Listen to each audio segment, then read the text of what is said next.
draft instead of the 9th pick. Max, let me ask you this. Do you think Philly needs to just point blank clean house? They need to fire Doug Peterson and Howie Roseman. And I don't say that lightly. You're talking about people's livelihoods. But it seems to me Doug Peterson's wanted out of Philadelphia the way he's coached in some of the games several weeks ago. Anyway, guys, I was there at the Super Bowl when the Eagles beat a Patriots team that didn't have to punt once. When the Eagles beat a Patriots team where Tom Brady threw for over 500 yards. Right? Like, that was big. And the culture of that team was such that they were able to withstand their starting quarterback, who that season I thought was the best player in football until he got hurt, Carson Wentz, out for the season. And their backup, Nick Foles, comes in. And the team catches fire in the playoffs and wins the whole thing. The last remnants of that culture were spent last night. You know, it's one thing. As I said earlier, guys, I'm not trying to hear about, oh, what about the process with the Sixers? Different sport, different situation. It's one thing if there was, say, the Eagles thought Trevor Lawrence is all the difference. And if we lose this game, we get Trevor Lawrence, and if we win it, we don't. A lot of people disagree with me. I'd say, yeah, I get it. Even as a Giants fan, I get it.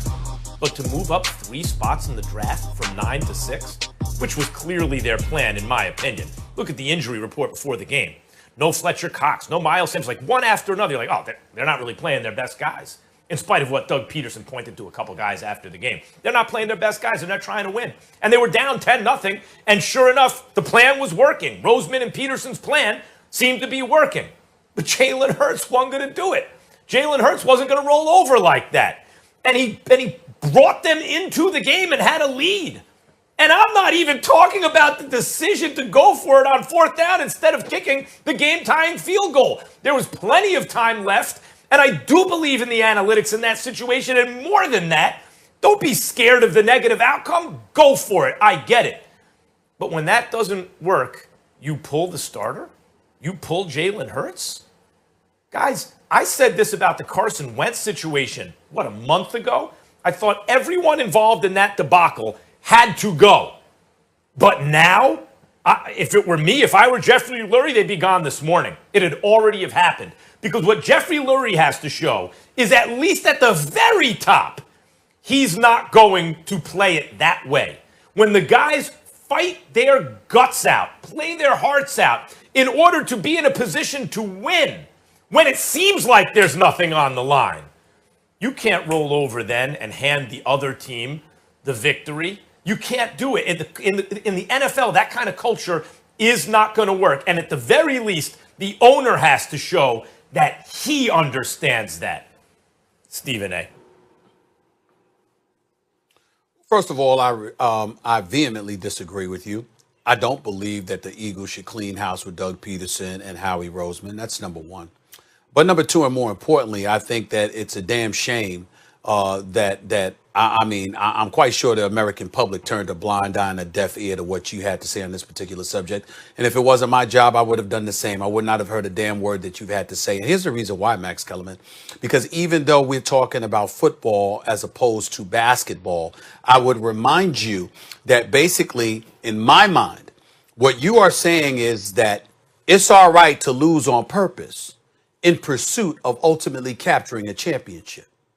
But for somebody who's won a championship and took a team to the playoffs 3 times in his 5 years as a coach, this would be the first time he's missed the playoffs in the last 4 years. And as a result, he should be fired because he's missed the playoffs, because the culture is bad, et cetera, et cetera. Last time I checked, if you've already shown the ability to win a Super Bowl championship, why can't you get an opportunity to restart? How come you can't sit up there and go like this? All right, this is a bad season. We did a bad job this year. We've got to correct the error of our ways. It seems to me that Max Kellerman is saying that person doesn't deserve a chance. But the people that lose on purpose, time and time again, breaking all kind of records, losing games in pursuit of building a culture that ultimately will culminate in a championship. Oh, they deserve all the latitude in the world. But the person that actually won a championship, because now this looks to be going in the wrong direction, they don't get an opportunity to correct themselves.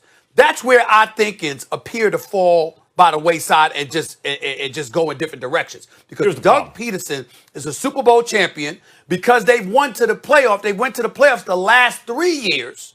And this is the first year in the last 4 years they will have missed the playoffs. I think Doug Peterson, don't get me wrong, he was lying last night, talking about trying to win, lying through his damn teeth. But I think Doug Peterson ultimately deserves the right to sit up there and go like this. Can I get a redo? This was a bad year. I messed up. I messed up with Carson Wentz. I messed up, period. Can we get an opportunity to redo this next season? I'd say he deserves that. Any lingering remnant of that Super Bowl win as it relates to the kind of glory that redounds to the coach or the GM was spent last night, Stephen A. I don't disagree that you get a lot of equity by winning a Super Bowl, but they've been spending it in recent years, and last night did it. They lost the locker room, trust me. That locker room's not going to respond to those guys anymore. And if you want, look at Jason Kelce's media availability. Google it from December 16th. It's well worth your time. Just listen to what he has to say. And all that, they do all that so they can pick 6th instead of 9th. Guys, that's usually not going to make a difference, but particularly with Howie Roseman, who has he selected since Carson Wentz that has made a Pro Bowl? That was 5 years ago. Stephen A., the answer is no one. They haven't selected anyone in the draft that's made a Pro Bowl. And by the way, they've taken receivers ahead of DK Metcalf and Justin Jefferson. So even if you do move up, you trust that GM? Even if you think, no, 9 to 6 is a big deal, you trust that GM? Hey, Matt. You trust that guy? Hey, stop asking questions. 5 years Stop to asking make the right questions choice? and then answering them. Stop asking questions and then answering them. Ask the question and let somebody answer it, because I got a question for you. Okay. Max Kellerman, if somebody came up to you and said, I messed up, you're a grown